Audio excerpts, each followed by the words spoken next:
FSL ಏನ್ ಹೇಳುತ್ತೆ ಅನ್ನುವಂಥದ್ದು ಬಹಳ ಮುಖ್ಯ ಆಗುತ್ತೆ. ಅಸ್ಥಿ ಪಂಜರದಿಂದ ಮೃತರ ವಯಸ್ಸನ್ನ ಪತ್ತೆ ಹಚ್ಚೋದಕ್ಕೆ ಸಾಧ್ಯ ಆಗುತ್ತೆ. ರಿಪಬ್ಲಿಕ್ ಕನ್ನಡದಲ್ಲಿ ಎಫ್ಎಸ್ಎಲ್ ತಜ್ಞ ಡಾಕ್ಟರ್ ನಾಗೇಶ್ ಹೇಳಿಕೆಯನ್ನು ನೀಡಿದ್ದಾರೆ. ಈ ಸಿಕ್ಕಿರುವಂತಹ ಮೂಳೆಗಳಿಂದ ಏನೆಲ್ಲ ಪತ್ತೆ ಹಚ್ಚಬಹುದು, ಏನೆಲ್ಲ ಕೇಸ್ಗೆ ಇದು ಸಹಕಾರ ಆಗಬಹುದು ಅನ್ನೋದ್ರ ಬಗ್ಗೆ ಡಾಕ್ಟರ್ ನಾಗೇಶ್ ಎಫ್ಎಸ್ಎಲ್ ತಜ್ಞರು ಮಾತಾಡಿದ್ದಾರೆ. ಅಸ್ಥಿ ಪಂಜರ ಪುರುಷರದ್ದ ಮಹಿಳೆಯದ್ದ ಅನ್ನೋದು ಸ್ಪಷ್ಟ ಆಗುತ್ತೆ. ಸಂಪೂರ್ಣ ಅಸ್ಥಿ ಪಂಜರ ಸಿಕ್ಕರೆ ಎತ್ತರ ಪತ್ತೆ ಹಚ್ಚಬಹುದು. ಅಸ್ಥಿಯ ಆಧಾರದ ಮೇಲೆ ಸಾವಿನ ಬಗ್ಗೆ ಪತ್ತೆ ಹಚ್ಚಲಾಗಲ್ಲ. ಕೊಲೆನ ಸಹಜ ಸಾವ ಅನ್ನೋದ್ರ ಪತ್ತೆ ಸಾಧ್ಯ ಆಗಲ್ಲ. ಅಸ್ಥಿ ಪಂಜರದಿಂದ ರೇಪ್ ಅಂಡ್ ಮರ್ಡರ್ ಅನ್ನೋದು ಕೂಡ ಗೊತ್ತಾಗಲ್ಲ. ರಿಪಬ್ಲಿಕ್ ಕನ್ನಡದಲ್ಲಿ ಎಫ್ಎಸ್ಎಲ್ ತಜ್ಞ ಡಾಕ್ಟರ್ ನಾಗೇಶ್ ಏನೆಲ್ಲ ಮಾತಾಡಿದ್ದಾರೆ ಬನ್ನಿ ಕೇಳೋಣ. ಈಗ ಈ ಧರ್ಮಸ್ಥಳ ಕೇಸಲ್ಲಿ ಕೆಲವೊಂದಿಷ್ಟು ಕುರುಹುಗಳು ಅಂದ್ರೆ ಮೃತದೇಹದ ಕುರುಹುಗಳು ಪತ್ತೆ ಆಗ್ತಾ ಇದ್ದಾವೆ. ಕೆಲವೊಂದಿಷ್ಟು ಅಸ್ಥಿ ಪಂಜರಗಳು ಕೂಡ ಪತ್ತೆ ಆಗ್ತಿರುವಂತದ್ದು. ಹಾಗಿದ್ರೆ ಈ ಅಸ್ಥಿ ಪಂಜರವನ್ನು ಇಟ್ಕೊಂಡು ಏನೆಲ್ಲ ಪತ್ತೆ ಹಚ್ಚಬಹುದು, ಜೊತೆಗೆ ವಯಸ್ಸು, ಜೊತೆಗೆ ಅದರ ಆ ಮೃತದೇಹದ ಹೈಟ್ ಎಷ್ಟಿತ್ತು, ಜೊತೆಗೆ ಅದು ಗಂಡ ಅಥವಾ ಹೆಣ್ಣ ಅನ್ನೋದ್ರ ಬಗ್ಗೆ ಹೇಗೆ ಪತ್ತೆ ಹಚ್ಚಬಹುದು, ಜೊತೆಗೆ ಯಾವೆಲ್ಲ ಮೂಳೆಗಳಿದ್ರೆ ದೇಹದ ಯಾವೆಲ್ಲ ಮೂಳೆಗಳಿದ್ರೆ ಯಾವುದನ್ನ ಪತ್ತೆ ಹಚ್ಚಬಹುದು ಅನ್ನೋ ಬಗ್ಗೆ ನಮ್ಮ ಜೊತೆ ಮಾತಾಡೋಕೆ ಬೋರಿಂಗ್ ಆಸ್ಪತ್ರೆಯ ಸಹಾಯಕ ಪ್ರಾಧ್ಯಾಪಕರಾಗಿರುವಂತಹ ನಾಗೇಶ್ ಇದ್ದಾರೆ. ಇವರು ವಿಧಿವಿಜ್ಞಾನ ತಜ್ಞರು ಕೂಡ ಹೌದು. ಸರ್, ಈಗ ಧರ್ಮಸ್ಥಳ ಕೇಸ್ ಸಂಬಂಧಪಟ್ಟ ನೋಡ್ತಾ ಇದ್ದೀವಿ ಸರ್, ನಮ್ಗೆ ಸ್ವಲ್ಪ ಗೊಂದಲ ಇದೆ. ಅಂದ್ರೆ ಯಾವ ಮೂಳೆಯನ್ನು ನಾವು ಸಿಕ್ಕಾಗ ಯಾವ ಒಂದು ವಿಚಾರವನ್ನು ನಾವು ಪತ್ತೆ ಹಚ್ಚಬಹುದು?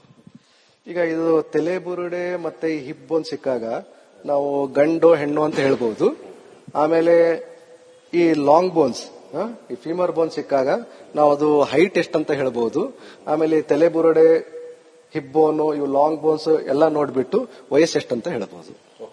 ಇದರಲ್ಲಿ ಕೆಲವೊಂದಿಷ್ಟು ಪಾರ್ಟ್ಗಳು, ಈಗ ಫಾರ್ ಎಕ್ಸಾಂಪಲ್ ಈಗ ತಲೆಬುರುಡೆ ಮಾತ್ರ ಸಿಕ್ಕಿದೆ ಸರ್, ಅದರಿಂದ ಏನ್ ಪತ್ತೆ ಹಚ್ಚಬಹುದು? ಈ ತಲೆಬುರುಡೆಲಿಂದ ನಾವು ಗಂಡು ಹೆಣ್ಣು ಅಂತ ಹೇಳ್ಬಹುದು. ಆಮೇಲೆ ವಯಸ್ಸು ಎಷ್ಟು ಅಂತ ಹೇಳ್ಬಹುದು. ಆಮೇಲೆ ಹೈಟ್ ನಿಖರವಾಗಿ ಹೇಳಲಿಕ್ಕೆ ಕಷ್ಟ. ಸೊ ಆಗ ಹೈಟ್ ಬೇಕಾದಾಗ ಯಾವ ಮೂಳೆ ಹೋಗಬೇಕು? ಹೈಟ್ ಬೇಕಂದ್ರೆ ನಮಗೆ ಇದು ಲಾಂಗ್ ಬೋನ್ಸ್ ಸಿಕ್ಕಾಗ ನಾವು ಹೈಟ್ ಎಷ್ಟಂತ ಅಪ್ರಾಕ್ಸಿಮೇಟ್ ರೇಂಜ್ ಅಲ್ಲಿ ಹೇಳಬಹುದು. ಇಡೀ ಒಂದು ಅಸ್ಥಿ ಪಂಜರ ಸಿಕ್ತಂದ್ರೆ ಏನೆಲ್ಲ ಪತ್ತೆ ಹಚ್ಚಬಹುದು? ಅದೇ ಇಡೀ ಅಸ್ಥಿ ಪಂಜರ ಸಿಕ್ಕಾಗ ನಾವು ಅದೇ ವಯಸ್ಸು ಹೇಳ್ಬಹುದು, ಗಂಡು ಹೆಣ್ಣು ಅಂತ ಹೇಳ್ಬಹುದು. ಆಮೇಲೆ ಸ್ಟೇಚರ್ ಹೇಳ್ಬಹುದು. ಈಗ ಸಾವು ಹೇಗಾಗಿದೆ ಅನ್ನೋದ್ರ ಬಗ್ಗೆ ಪತ್ತೆ ಹಚ್ಚಕ್ಕಾಗತ್ತೆ. ಅಂದ್ರೆ ಈಗ ನಿಮ್ಗೆ ಗೊತ್ತಿರುವಂತಹ ವಿಚಾರ, ಈಗ ರೇಪ್ ಅಂಡ್ ಮರ್ಡರ್ ಆಗಿರುವಂತದ್ದು, ಜೊತೆಗೆ ಕೆಲವೊಂದಿಷ್ಟು ಗುಂಡಿಟ್ಟು ಸಾಯಿಸಿದಾರೆ ಅಂತ ಹೇಳ್ತಾ ಇದ್ರೆ, ಸೊ ಈ ಗುಂಡಿಟ್ಟು ಸಾಯಿಸಿದಾಗ ಈ ಒಂದು ಮೂಳೆಗಳನ್ನ ಇಟ್ಟುಕೊಂಡು ಸಾವು ಅದಕ್ಕೆ ಆಗಿದೆ ಅಂತ ಹೇಳಿ ಹೇಳಕ್ಕಾಗತ್ತ? ನಿಖರವಾಗಿ ಏನು ಹೇಳಲಿಕ್ಕೆ ಕಷ್ಟ ಸರ್.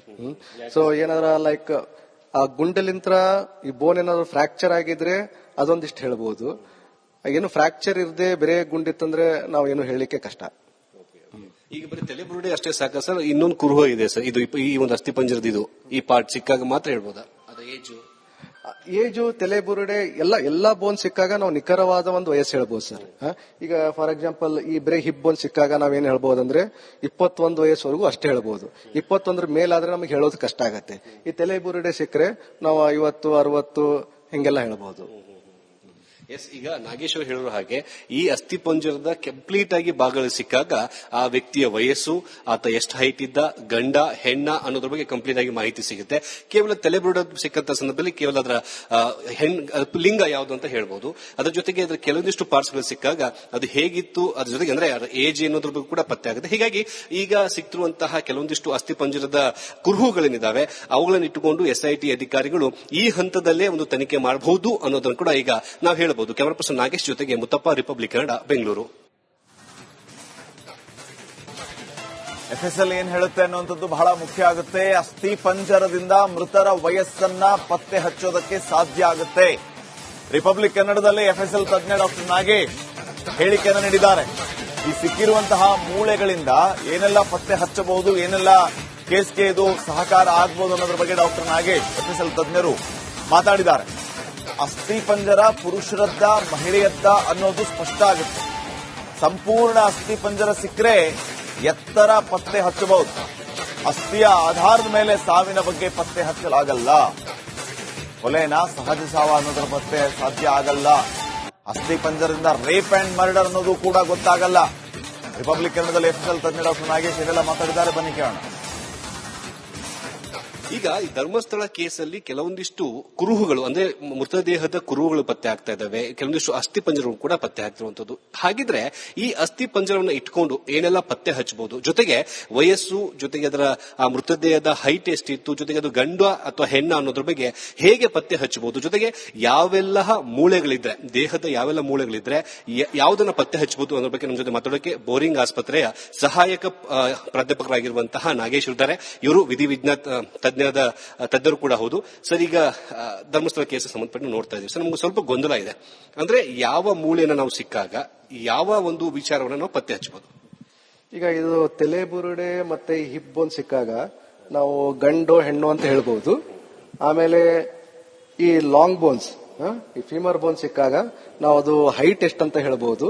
ಆಮೇಲೆ ತಲೆಬುರುಡೆ, ಹಿಪ್ ಬೋನು, ಇವು ಲಾಂಗ್ ಬೋನ್ಸ್ ಎಲ್ಲ ನೋಡ್ಬಿಟ್ಟು ವಯಸ್ಸು ಎಷ್ಟು ಅಂತ ಹೇಳ್ಬಹುದು.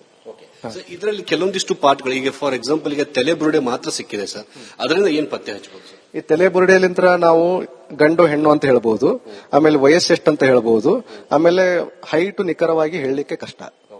ಸೊ ಆಗ ಹೈಟ್ ಬೇಕಾದಾಗ ಯಾವ ಮೂಳೆಗೆ ಹೋಗಬೇಕು? ಹೈಟ್ ಬೇಕಂದ್ರೆ ನಮಗೆ ಇದು ಲಾಂಗ್ ಬೋನ್ಸ್ ಸಿಕ್ಕಾಗ ನಾವು ಹೈಟ್ ಎಷ್ಟಂತ ಅಪ್ರಾಕ್ಸಿಮೇಟ್ ರೇಂಜ್ ಅಲ್ಲಿ ಹೇಳಬಹುದು.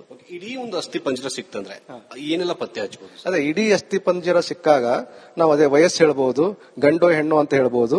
ಆಮೇಲೆ ಸ್ಟೇಚರ್ ಹೇಳ್ಬಹುದು.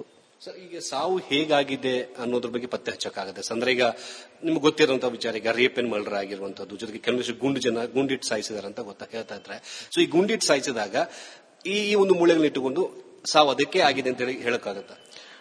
ನಿಖರವಾಗಿ ಏನು ಹೇಳಲಿಕ್ಕೆ ಕಷ್ಟ ಸರ್. ಸೊ ಏನಾದ್ರ ಲೈಕ್ ಆ ಗುಂಡಲಿಂತ್ರ ಈ ಬೋನ್ ಏನಾದ್ರು ಫ್ರಾಕ್ಚರ್ ಆಗಿದ್ರೆ ಅದೊಂದಿಷ್ಟು ಹೇಳ್ಬಹುದು. ಏನು ಫ್ರಾಕ್ಚರ್ ಇರದೆ ಬೇರೆ ಗುಂಡಿತ್ತಂದ್ರೆ ನಾವು ಏನು ಹೇಳಲಿಕ್ಕೆ ಕಷ್ಟ. ಈಗ ಬರೀ ತಲೆಬುರುಡೆ ಅಷ್ಟೇ ಸಾಕ ಸರ್? ಇನ್ನೊಂದು ಕುರುಹು ಇದೆ ಸರ್, ಇದು ಈ ಒಂದು ಅಸ್ಥಿ ಪಂಜರದ ಇದು ಈ ಪಾರ್ಟ್ ಸಿಕ್ಕಾಗ ಮಾತ್ರ ಹೇಳ್ಬೋದಾ? ಅದ ಏಜು ತಲೆಬುರುಡೆ ಎಲ್ಲಾ ಬೋನ್ ಸಿಕ್ಕಾಗ ನಾವು ನಿಖರವಾದ ಒಂದು ವಯಸ್ಸು ಹೇಳ್ಬೋದು ಸರ್. ಈಗ ಫಾರ್ ಎಕ್ಸಾಂಪಲ್ ಈ ಬರೀ ಹಿಪ್ ಬೋನ್ ಸಿಕ್ಕಾಗ ನಾವೇನ್ ಹೇಳ್ಬಹುದು ಅಂದ್ರೆ 21 ವಯಸ್ಸುವರೆಗೂ ಅಷ್ಟೇ ಹೇಳ್ಬಹುದು. 21 ಮೇಲಾದ್ರೆ ನಮಗೆ ಹೇಳೋದು ಕಷ್ಟ ಆಗತ್ತೆ. ಈ ತಲೆಬುರುಡೆ ಸಿಕ್ಕರೆ ನಾವು 50, 60 ಹಿಂಗೆಲ್ಲ ಹೇಳ್ಬಹುದು. ಎಸ್, ಈಗ ನಾಗೇಶ್ವರ್ ಹೇಳಿರೋ ಹಾಗೆ ಈ ಅಸ್ಥಿ ಪಂಜರದ ಕಂಪ್ಲೀಟ್ ಆಗಿ ಭಾಗಗಳು ಸಿಕ್ಕಾಗ ಆ ವ್ಯಕ್ತಿಯ ವಯಸ್ಸು, ಆತ ಎಷ್ಟು ಹೈಟ್ ಇದ್ದ, ಗಂಡ ಹೆಣ್ಣ ಅನ್ನೋದ್ರ ಬಗ್ಗೆ ಕಂಪ್ಲೀಟ್ ಆಗಿ ಮಾಹಿತಿ ಸಿಗುತ್ತೆ. ಕೇವಲ ತಲೆಬುರುಡ ಸಿಕ್ಕಂತ ಸಂದರ್ಭದಲ್ಲಿ ಕೇವಲ ಅದರ ಲಿಂಗ ಯಾವುದು ಅಂತ ಹೇಳ್ಬಹುದು. ಅದರ ಜೊತೆಗೆ ಅದರ ಕೆಲವೊಂದಿಷ್ಟು ಪಾರ್ಟ್ಸ್ಗಳು ಸಿಕ್ಕಾಗ ಅದು ಹೇಗಿತ್ತು, ಅದ್ರ ಜೊತೆಗೆ ಅಂದ್ರೆ ಏಜ್ ಏನೋದ್ರ ಬಗ್ಗೆ ಕೂಡ ಪತ್ತೆ ಆಗುತ್ತೆ. ಹೀಗಾಗಿ ಈಗ ಸಿಕ್ತಿರುವಂತಹ ಕೆಲವೊಂದಿಷ್ಟು ಅಸ್ಥಿ ಪಂಜರದ ಕುರುಹುಗಳೇನಿದ್ದಾವೆ ಅವುಗಳನ್ನು ಇಟ್ಟುಕೊಂಡು SIT ಅಧಿಕಾರಿಗಳು ಈ ಹಂತದಲ್ಲೇ ಒಂದು ತನಿಖೆ ಮಾಡಬಹುದು ಅನ್ನೋದನ್ನು ಕೂಡ ಈಗ ನಾವು ಹೇಳಬಹುದು. ಕ್ಯಾಮರಾ ಪರ್ಸನ್ ನಾಗೇಶ್ ಜೊತೆಗೆ ಮುತ್ತಪ್ಪ, ರಿಪಬ್ಲಿಕ್ ಕನ್ನಡ, ಬೆಂಗಳೂರು. FSL ಏನ್ ಹೇಳುತ್ತೆ ಅನ್ನುವಂಥದ್ದು ಬಹಳ ಮುಖ್ಯ ಆಗುತ್ತೆ. ಅಸ್ಥಿ ಪಂಜರದಿಂದ ಮೃತರ ವಯಸ್ಸನ್ನ ಪತ್ತೆ ಹಚ್ಚೋದಕ್ಕೆ ಸಾಧ್ಯ ಆಗುತ್ತೆ. ರಿಪಬ್ಲಿಕ್ ಕನ್ನಡದಲ್ಲಿ FSL ತಜ್ಞ ಡಾಕ್ಟರ್ ನಾಗೇಶ್ ಹೇಳಿಕೆಯನ್ನು ನೀಡಿದ್ದಾರೆ.